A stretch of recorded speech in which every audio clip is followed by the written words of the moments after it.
Hello, everyone, and thank you for joining us today for the HHQI webinar focusing on recognizing and caring for patients with sepsis. Today's session is being recorded and will be archived for future reference. All the lines are currently muted and will remain so during the session. We encourage you to submit all questions and comments through the Q&A feature on the right side of your screen. We'll get to as many as possible during our session. If you're not currently seeing this feature, you'll need to click the Q&A icon in the upper right-hand corner. That'll be of your screen in order to activate it. Our objectives for today's session is at the end of this, we hope that you're going to be able to list 3 signs and symptoms that identify sepsis as a medical emergency. We hope that you're going to be able to describe the rationale for early recognition, treatment, and post-acute recovery in the home health setting. We also hope that you're going to be able to explain the importance of coordination and communication across the care continuum. And finally, we hope that you're going to be able to implement these evidence-based resources and strategies to improve sepsis awareness and care. And I will just add that we hope that you're going to be able to implement these as early as this afternoon. Today's session has been approved for 1.25 nursing CEs by the Alabama Nurses Association.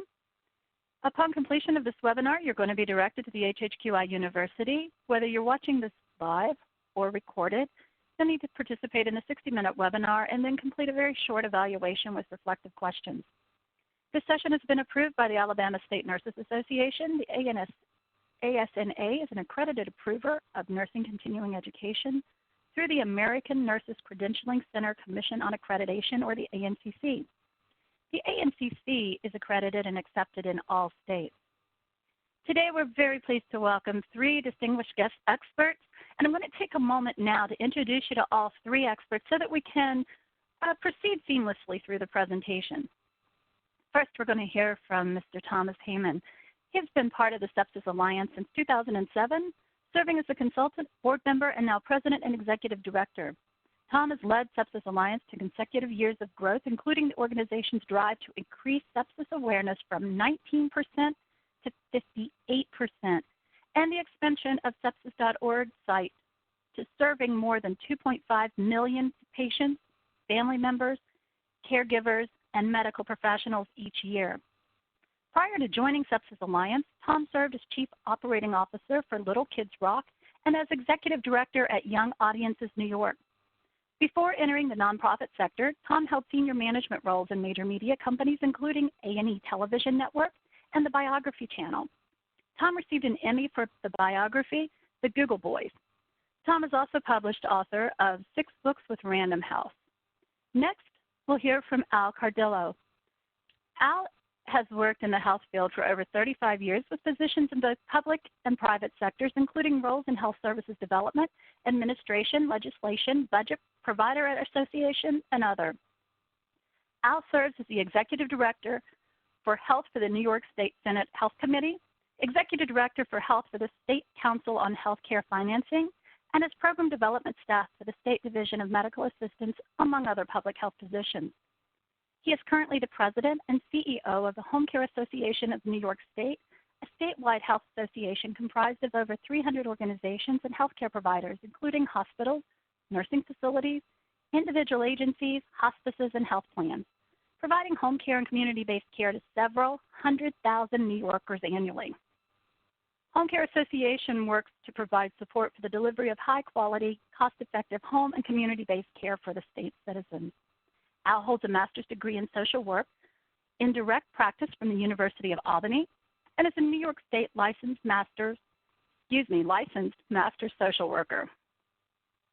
And finally, we are so happy to introduce you to, if you're not already familiar, with Chris Caminti, MSPP, and is currently the Senior Director of Clinical Innovation at HCR Home Care in Rochester, New York area.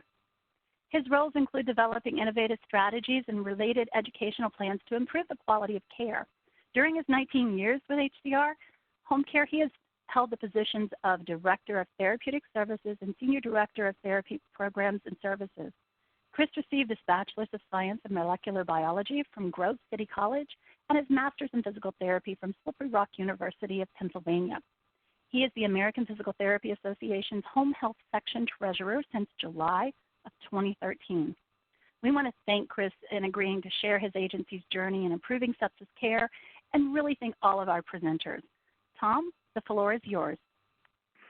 Thank you so much, and thank you all for taking the time to be with us today. I really appreciate it. Next slide, please. So just a little bit about our organization. We were founded by a reluctant or an inadvertent advocate, Dr. Carl Flatley. Dr. Flatley had never heard the word sepsis before, practicing oral surgery for more than 20 years, had never encountered the word before. Which tells you how far we've come. It wasn't until his daughter Erin, who was 23 at the time, perfectly healthy young woman, went in for a hemorrhoidectomy, outpatient surgery, was sent home following the surgery, assuming all had gone well, no antibiotics, no follow-up care or treatment, and she got worse, not better. And it was finally the second time they brought her back to the hospital that they admitted her and said, "We think she's septic." Erin died 2 days later, and Dr. Flatley suddenly knew more about sepsis than he had ever hoped to know. And he and his family went on a journey to try and find out how they could help others avoid this terrible pain, and that led him to ultimately starting Sepsis Alliance, which was formally named in 2007. And at that time, if you type sepsis into your computer, spell check would kick it out. So another indicator of how far we have come. We've grown significantly in those now 11 years. We work nationally and in all 50 states. We're a recognized 501c3 charity and gold rated by GuideStar. And we focus on 4 major areas: public education and awareness, provider education and training, survivor and family support, and general advocacy. And we approach with a DNA of attitude toward approaching this with toward partnership, working with partners across many different avenues to get the work done. So about sepsis, and I still, it alarms me, but I still see doctors on television being interviewed on news programs saying that sepsis is an infection or a bloodstream infection. That's not true. You cannot have sepsis without an infection, but it is not an infection. It's your body's overreaction to an infection, which can lead to very bad things, in ultimately organ failure, amputations, and death. And it's kind of like if a bee stings you, it's not the bee sting that's the harm. It's your body's reaction to the bee sting. So very similar concept. Anyone can get sepsis, as we saw with our young Erin, but those very young, less than 1 year of age, immune systems not fully developed yet, older adults whose immune systems are starting to decline, and folks with chronic diseases or any other immune compromising condition are more susceptible. The numbers are big, 1.7 million cases a year. That's one person every 20 seconds, 270,000 deaths, so a very high rate of mortality. More children die of sepsis than from pediatric cancer, 18 children every day. So these numbers are huge, and numbers, you tend to glaze your eyes, but think of it this way: 1 in 3 of us will get sepsis in our lifetimes, and 1 in 15 of us will actually die from it. The impact can also be seen viscerally. Next slide, please. One, very obvious impact of sepsis is amputation. There are at least 38 amputations in the U.S. each average day. It's a leading cause of death in U.S. hospitals, the leading cost of hospitalization, and the leading cause of readmissions to the hospital. So you kind of wonder why more attention hasn't been paid to sepsis before now. Next slide, please. So sepsis is tricky. It's very challenging because it can present at any time and it can come on very quickly. Rapid treatment is the key, but it also means that your patient may be fine 1 minute and then not fine the next. And it's in the transitions of care where, the ball is often dropped.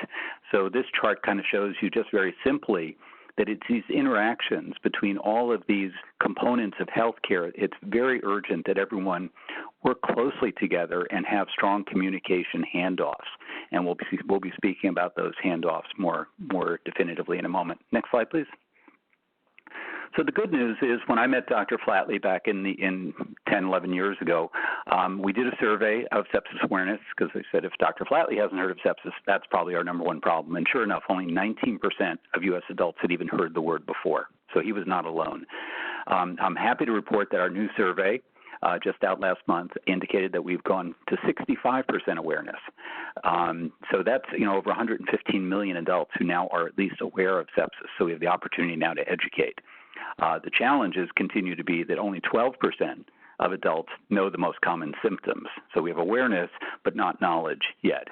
And only about half the country agrees that you need to seek urgent medical attention if you see the signs of sepsis. Clearly not true.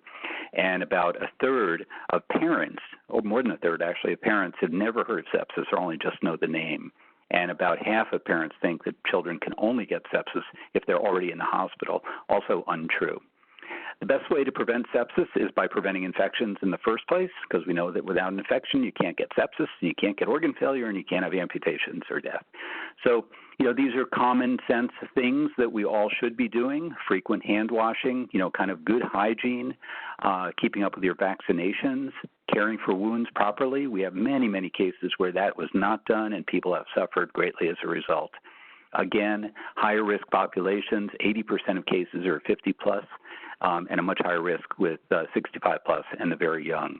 And anyone with a chronic condition needs to be particularly alert to infections and the symptoms of sepsis. Next slide, please. So what we're doing as an organization to raise public awareness, our website, as was mentioned, we're getting about 2.5 million visits a year. There are deep resources there available, all free of charge. We have award-winning educational videos, public service announcements, community education kits, information guides on every topic you can imagine related to sepsis, brochures that can be ordered, a pediatric section, posters, infographics, symptoms cards, and to increase accessibility, we try and make all of our materials available in Spanish. Next slide, please. So one of the things that's been very powerful, and a lot of our materials come as a result of an advocate or a healthcare provider calling us or emailing us and say, hey, I'd love to do this, or why don't you have that? It'd be great if you had this. So we're very responsive, and we had advocates and survivors and family members ask us if they could give a presentation on sepsis in their community. And we thought that was great, but we didn't want people giving different presentations and perhaps have inconsistent information. So we've created a community education kit, which is downloadable from our website. It has everything you need: a leader's guide, pre and post quiz, a video, very, very easy to use. And we've had just about 1,000 people already download this presentation to give talks in their hospital, in their facility, in their church, synagogue, Rotary Club, what have you. So we're very, very excited about that. It's kind of a grassroots tool. And we'll be done early next year with the seniors edition. So, concentrating more on the issues relevant to someone 50 plus. Thank you. But it's not only the public that isn't aware of sepsis. We did a survey of nurses last year with Lippincott, and we found out that about 3/4 of nurses said there was a lack of support and training on sepsis. It's really, a problem. And about half of nurses report they're not very aware of post-sepsis syndrome, which we'll talk a little bit more about in a minute. Next slide, please. So in terms of, fixing that gap, because we respond to challenges here, and so we've created a number of resources of value to healthcare providers. And the first of these is our Continuum of Care webinar series. Every month or so we have a new topic, and we've done healthcare, home health, we've done first responders, we've done a number of different topics. And we're getting between 750 and 1,000 participants to each of these webinars. And they're free. We'll be offering continuing education credit very, very soon. And you can go to sepsiswebinar.org or via sepsis.org, and all these can be downloaded and experienced for free. Next slide, please.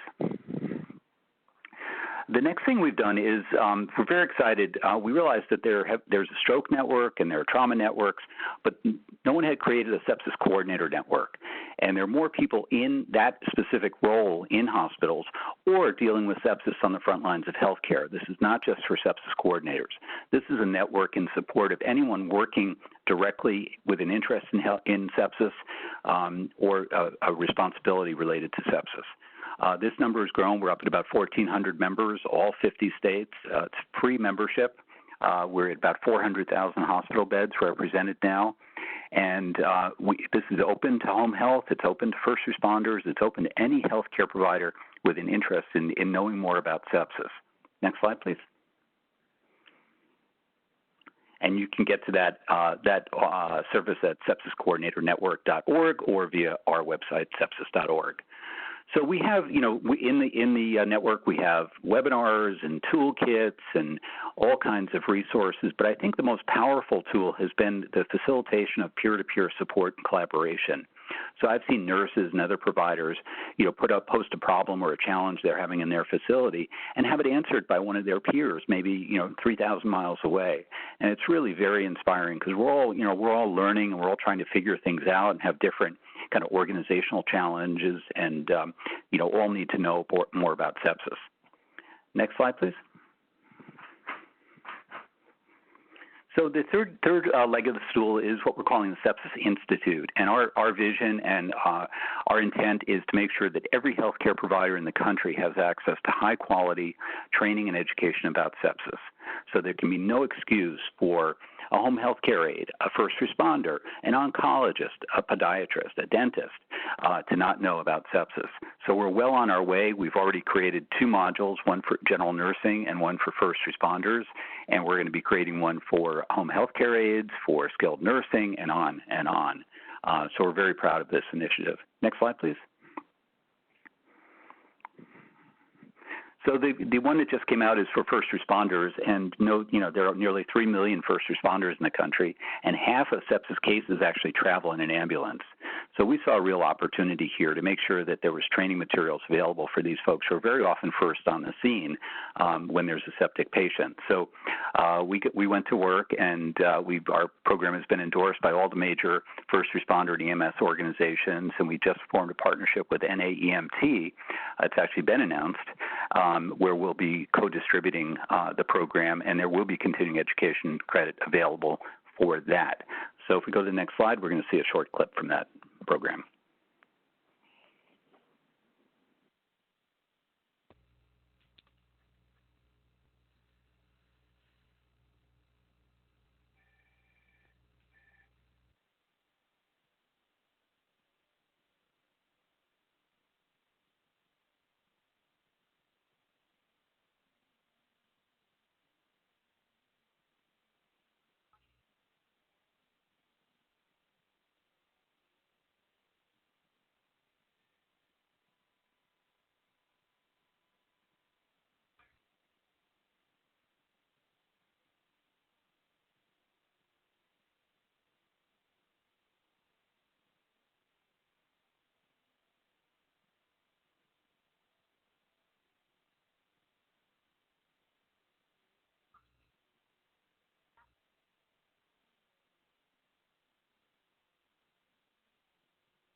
And then he wasn't acting right, and that's when we got called.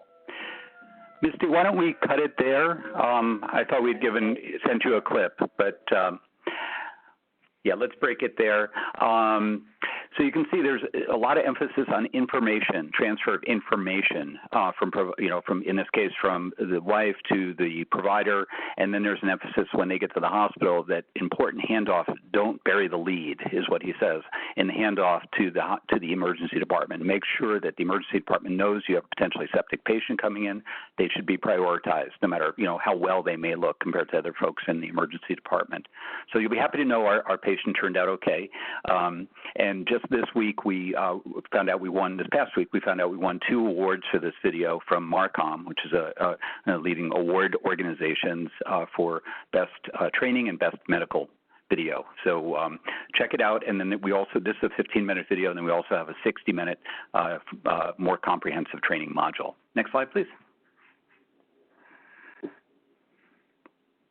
So post-discharge, those survivors, 1.4 million survivors, that's a lot of people. Many left with, really significant challenges, whether it's amputations or cognitive issues. Very many, you see 20% of patients are rehospitalized within 30 days and 40% within 90 days. So there's a real opportunity there for improvements of the transition of care after discharge. And a lot of these readmissions are infection-related. Next slide, please. And so you see the numbers are huge. There's a real, and it's not well understood yet, but this post-ICU experience can really wreak havoc on patients and their caregivers. There are really challenges with, everyday activities.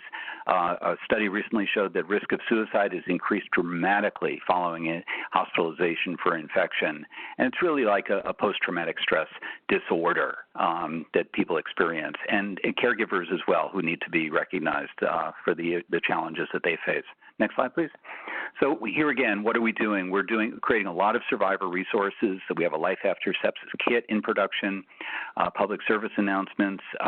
We're about to release, it'll come out next week, a guide for caregivers of patients while they're in the ICU and following discharge, which again came as a request from caregivers who felt unsupported in their work to take care of a loved one.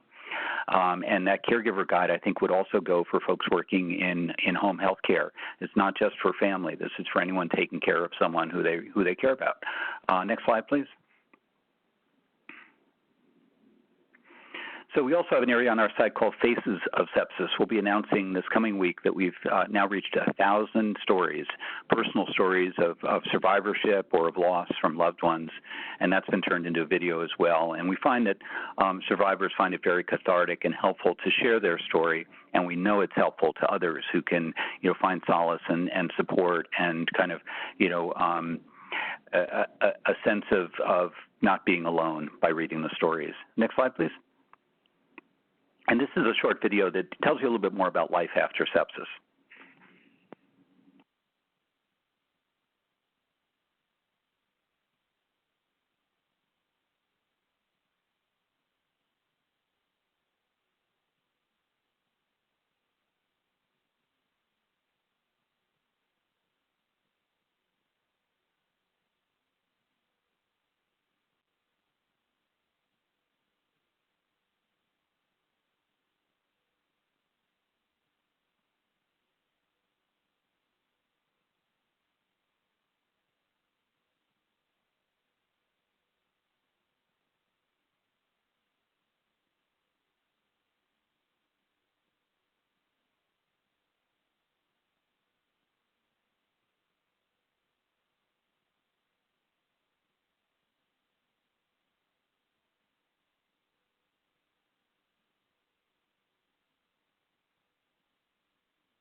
Thanks, Missy. Next slide, please.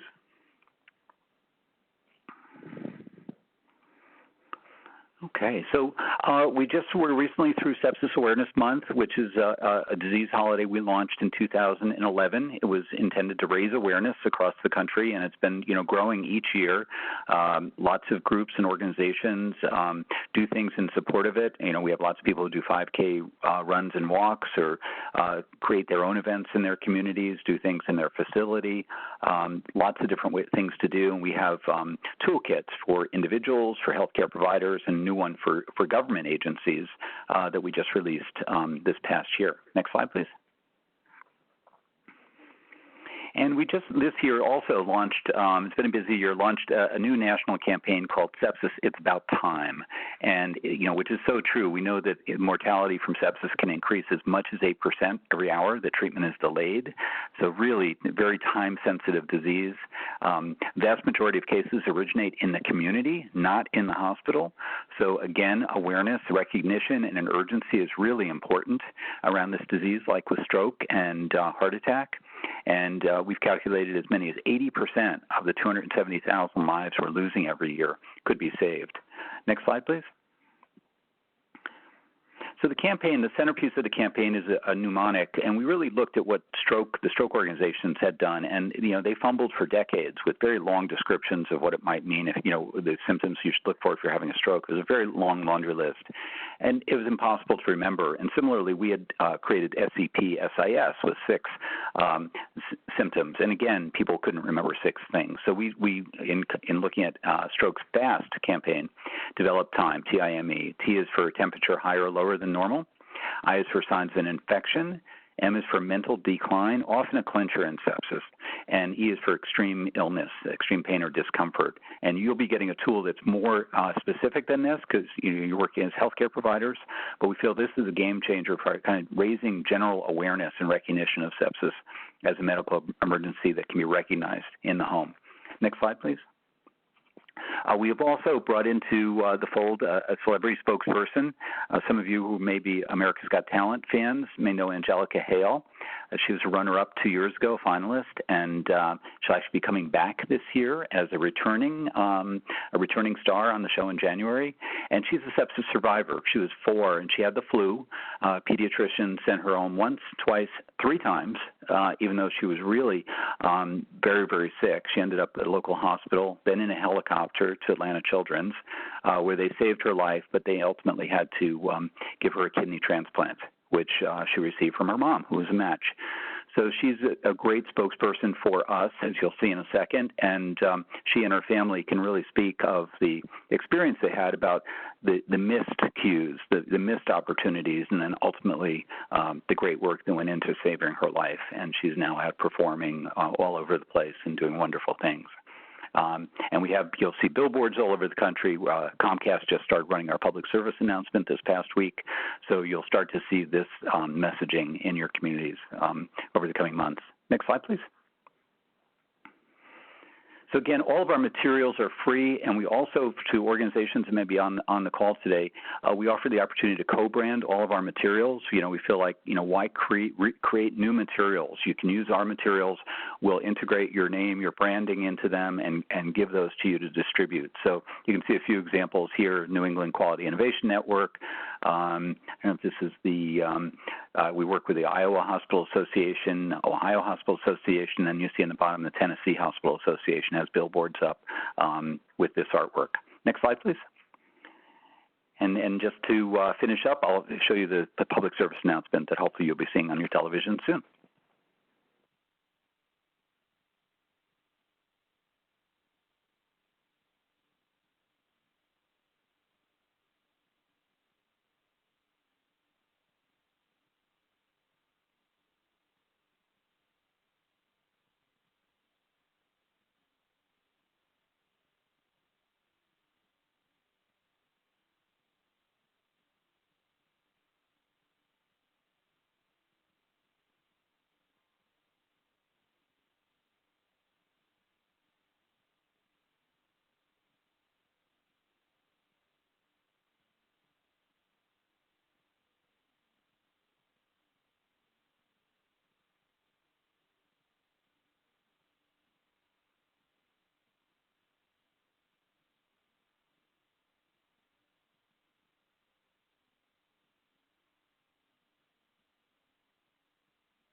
Thank you. Next slide, please.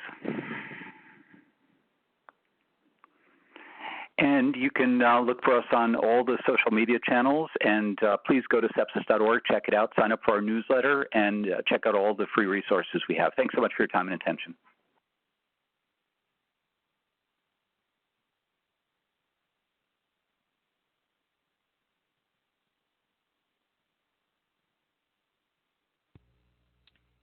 Okay, Cindy, are you still on the line? I am, and thank you, Tom. That was a fantastic presentation. And now we're going to turn it over to Al. Al, I think if you're on mute. Thank you so much, Cindy and Tom, and to everyone that just heard Tom's presentation.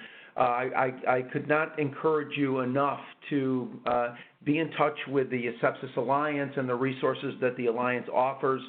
In a moment, I'll be pointing out the extent to which Sepsis Alliance was such a catalyst in what we did here in New York, and they continue to be a very, very close partner in our efforts, which continue to bloom, I think, by the day or by the week.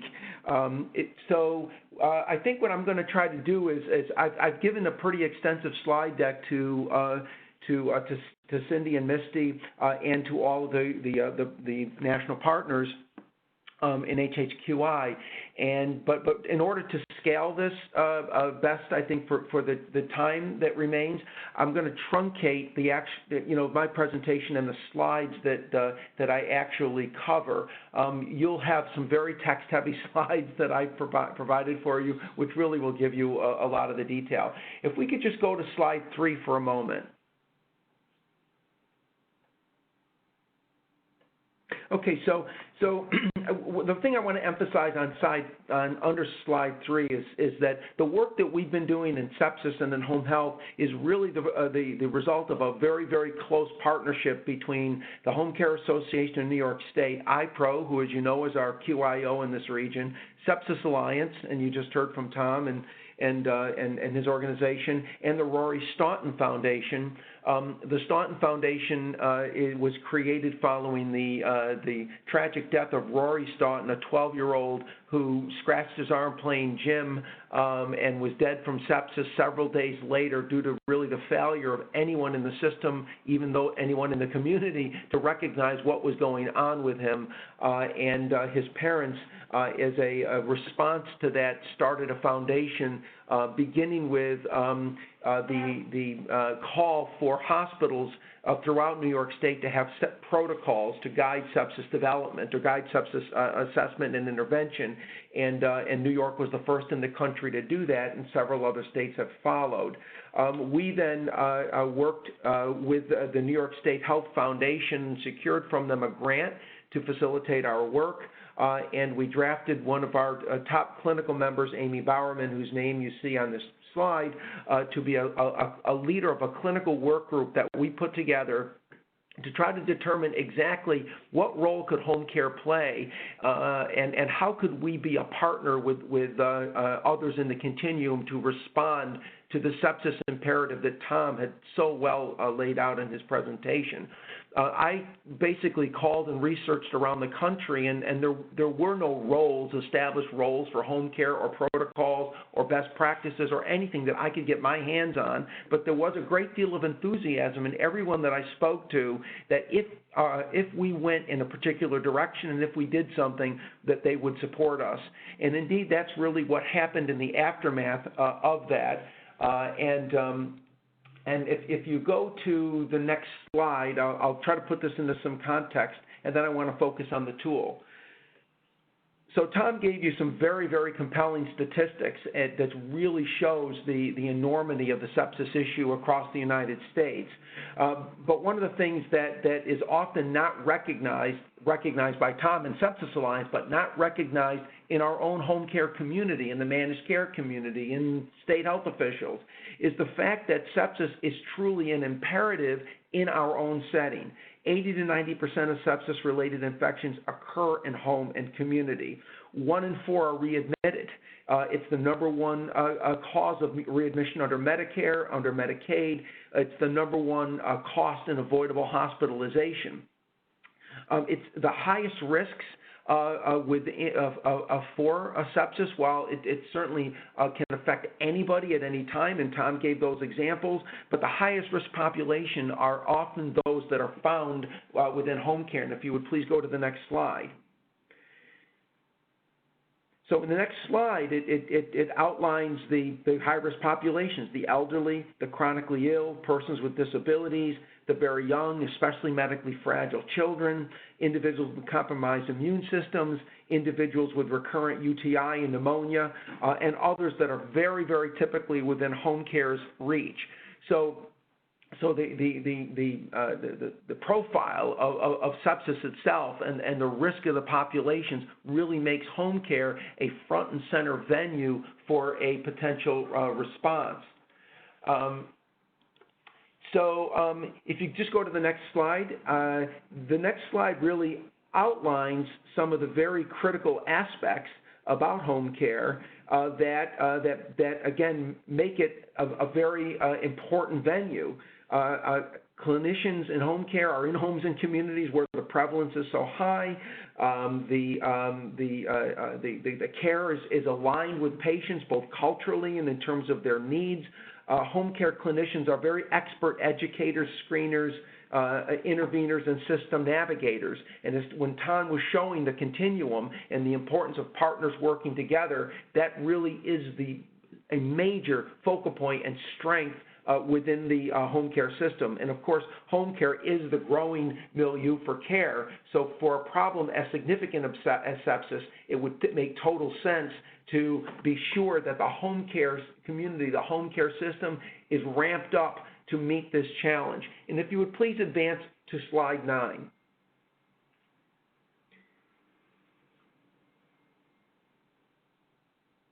So slide 9, this just gives you a bit of a preview of our tool, and I'm going to walk you through that in just a moment.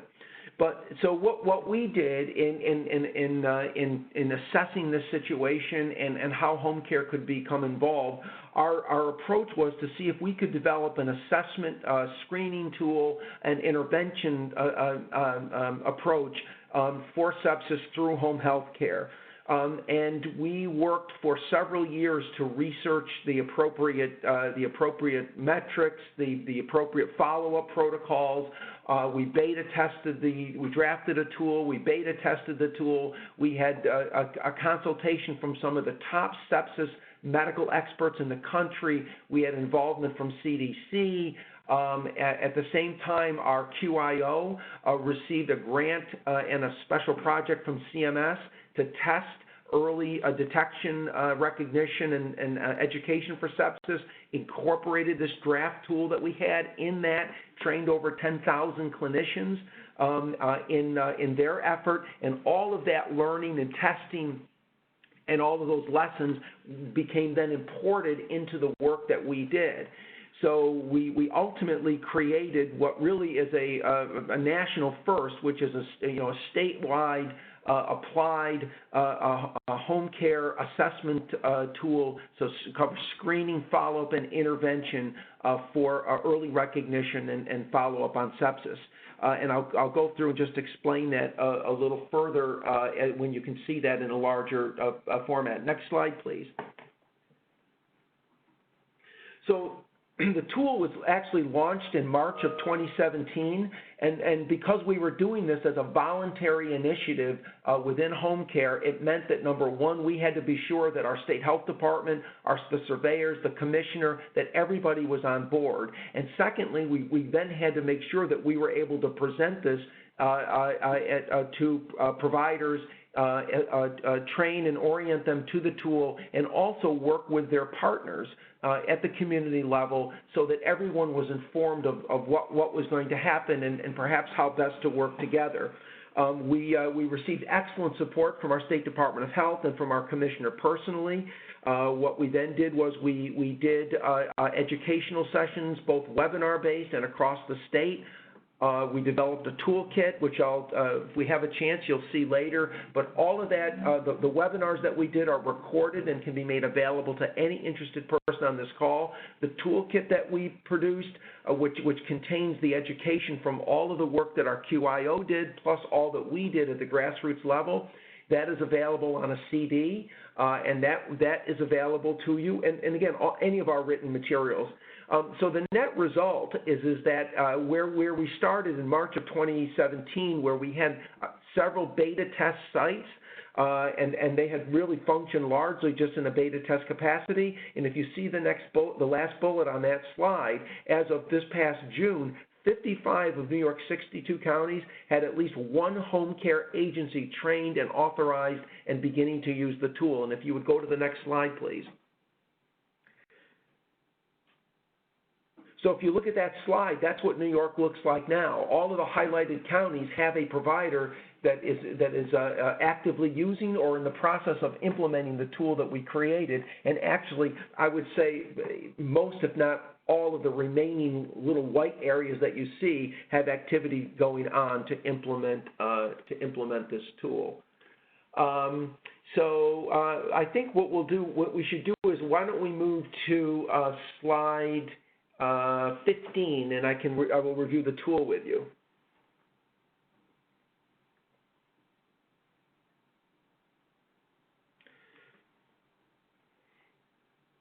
So slide 15 is basically showing you to the left, as you look at the screen, is the screening tool, and to the right is an algorithm. And the screening tool is divided into three sections. The first are basic questions on history of infection or current potential source sites of infection or active infection. The second area relates to the existence of systemic criteria that correlate with sepsis, and the third area relates to organ failure and evidence or evidence of organ dysfunction. And all of those are basically taken together in the algorithm to determine whether this is an individual that is either at risk of sepsis or that shows the criteria for sepsis or severe sepsis, or of course sepsis shock. And the follow-up is also determined based on the responses, based on the status following those first three questions. If we go to the next slide, it breaks it down a little bit more clearly for you. So in this slide, it's basically identifying the patient's history and areas of potential history or source site of infection. And while there are areas that are there as prompts, like pneumonia, urinary tract infection, meningitis, acute abdominal infection, some of those areas that are very commonly associated, with a risk of sepsis, if the last box really is open because it could be any infection, as Tom indicated. That's what we want the clinicians to be focused in on. Is there any potential infection associated with that patient, or again a history of such? In the second box, again, it's looking at the systemic criteria that are associated with sepsis. And the third related to a recent new onset of organ dysfunction. So if 2 days ago the patient was cognitively was clear, making a good decision, oriented times 3. If you now have a situation where that is now been compromised, that becomes then a new onset. And an important criteria to consider with 1, 2, and 3. If you go to the next slide, please. So in the next slide, it basically shows that the algorithm works depending on if the answer to question 1 is yes or no, and the same with questions 2 and 3. And the combination of those questions are what results in the determination as to whether the patient meets criteria for education about sepsis, B, notification to the physician to consult about a next step, 3, whether the patient actually meets the criteria for sepsis, and then there's further advisory in there about following up with the physician, and then in the case of severe sepsis, the same kind of decision making and follow up. Now, the tool is not meant to be a static or rigid mechanism for how you would respond or even how you would assess. But the tool is basically putting the clinician on a track for follow-up again, follows what are the very protocols that would be used in hospitals or that would be used in medical practice. They're the state-of-the-art protocols. The whole idea is to try to identify, first to try to prevent through instruction and education, but also to identify as early as possible the presence of a risk criteria or the presence of sepsis. To really bring into the equation the patient, the family, the aides, et cetera. The tool is only used by clinicians. It's used by the nurse, by PT, OT. It's used by a clinician at every visit, at every home care visit. The tool is completed, and if it's integrated with the EHR, it's truly seamless. And Chris can speak to that, I'm sure, when he speaks. If you go to the next slide, please.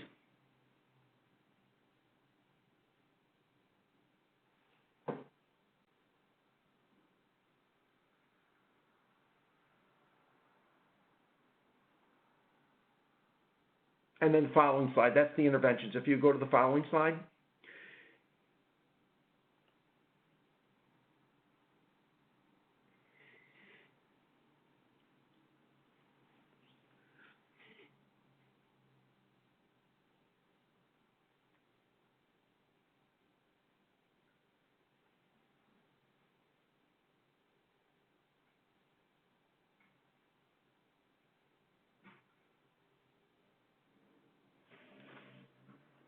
We thank all of you for your patience during our technical difficulties. We want to get the slide deck up for you, but as you are, probably all of you already have the slides in front of you as far as the PowerPoint. And if you have not already downloaded them, we want to encourage you to do so because they're not only going to show you what's on today's presentation, but you're also going to see what is available that all of our presenters have provided you additional information beyond what they're presenting today.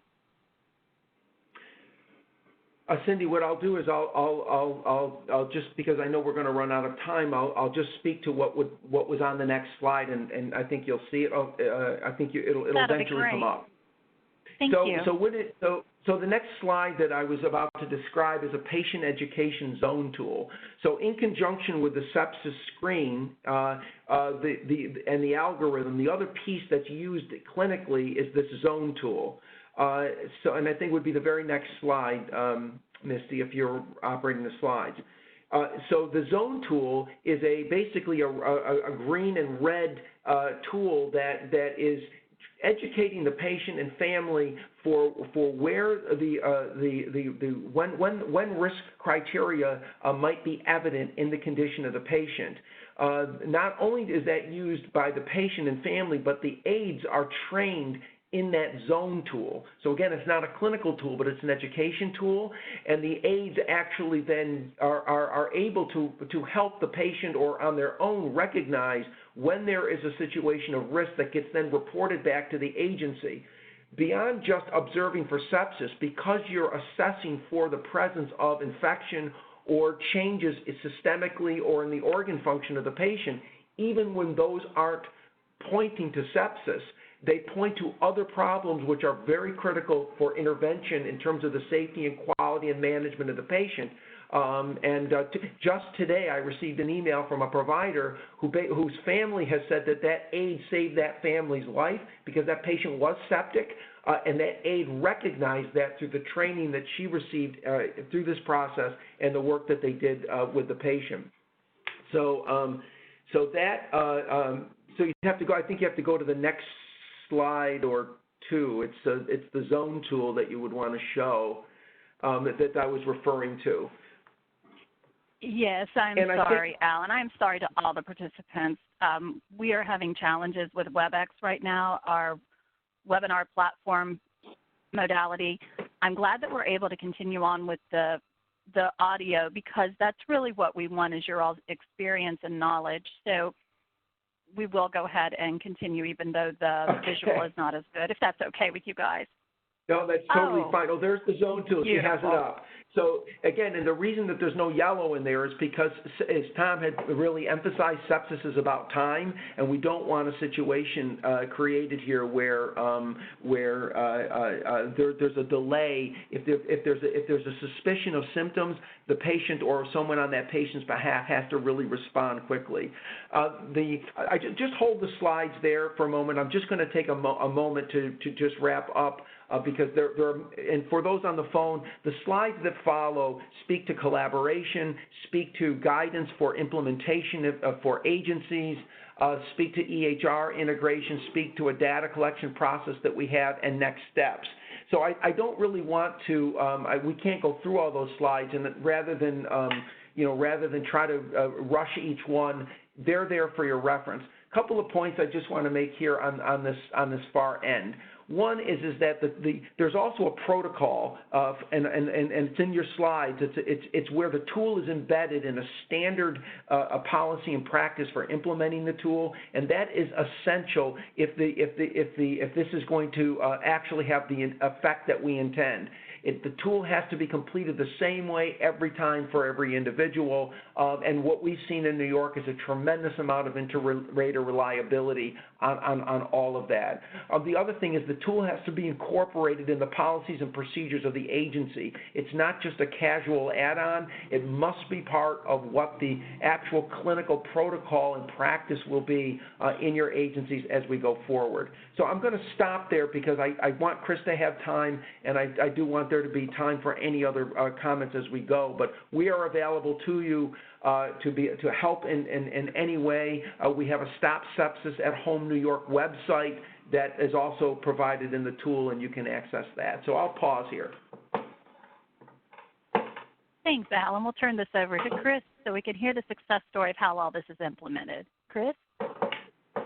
Okay, thanks, everyone. And thanks, Al. I want to applaud Al and all those that were involved in the generation of this very valuable tool. Here in our home care agency, we operate in 25 counties in upstate New York. So we've integrated this tool. Actually, it integrated and went live in September of 2017. It is embedded in our electronic medical record system. All of our nurses and therapists providing care to our patients carry either a handheld tablet or a smartphone. That is the platform which they use their electronic medical record system. And the tool, through the user agreement, has been implemented into the device, and it is, as Al suggested, a screen is completed during each and every one of our home care visits provided by nurses, physical, occupational, and speech therapists. And over the last year, basically the first year of data collection with the tool, we've performed over 175,000 screens across upstate New York and have identified 266 cases of sepsis, 141 of which patients met criteria for sepsis. 141 that actually met criteria for severe sepsis and were immediately transferred to the hospital, and another 125 that met criteria for sepsis. So this is something that has really evolved in our practice over the last year. We've launched a mandatory learning session through our learning management system for all of our clinicians to complete. Our therapists actually receive CEUs for that. And we have actually integrated training for our paraprofessional staff. They are required to do annual continuing competency training. So we've integrated the sepsis topic into their training as well. And like Al suggested, we've integrated some of the patient education materials, including the zones. And I see this as an evolving part of our practice. We're getting better, as time goes on. We're getting more and more clinical questions of our nurses and therapists calling in with case scenarios and asking for advice and guidance in terms of what to do specifically as they encounter various scenarios. But it's been a wonderful experience, and we really do expect further growth and development with this process going forward. Well, thank you very much for sharing that, Chris. I appreciate that. I'm just sitting here saying wow to all your numbers. That's amazing. And I just want to make one other comment as far as those in home health. We're all familiar with zone tools. That is common. But the fact that you took out the yellow section, I think that speaks volumes. So I want to applaud all of you for all of your efforts on this. And thank you so much for sharing today.